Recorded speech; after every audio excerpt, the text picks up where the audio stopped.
Jean, étonnante cette machine, c'est la mule génie, c'est ça? Oui, c'est le bijou industriel de la filature. Alors, parle-moi des étapes du travail de la laine.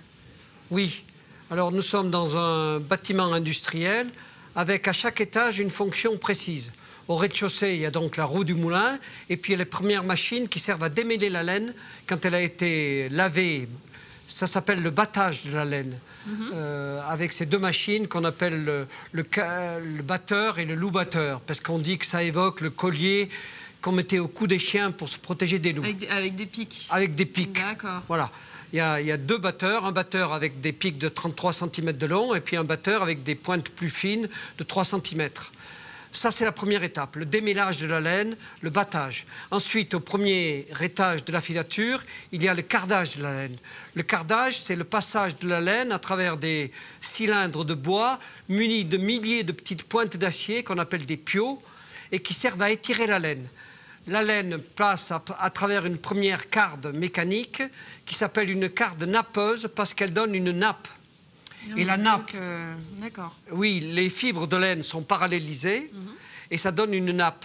Cette nappe de laine est posée sur une deuxième carde mécanique qu'on appelle une carde bobineuse parce que la nappe, après avoir été passée entre des cylindres, est étirée et ressort sous forme de bobine.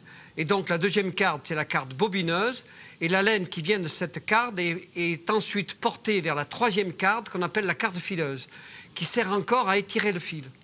Et ça devient vraiment le fil qu'on connaît, le fil à tricoter ça devient presque le fil que va transformer définitivement la mule génie devant laquelle nous sommes.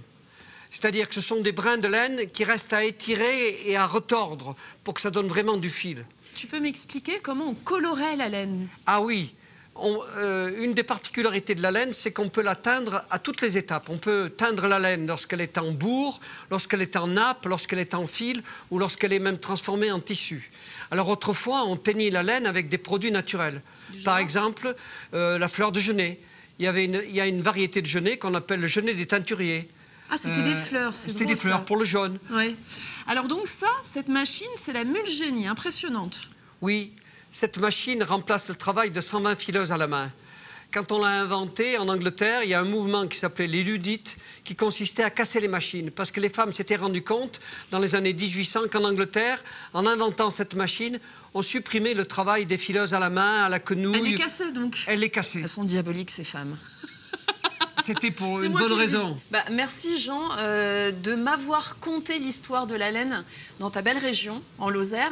Là, je vais rencontrer Anne-Marie qui va me faire découvrir encore plus ce musée et me parler de ce qu'on peut faire avec la laine, et notamment les pulls.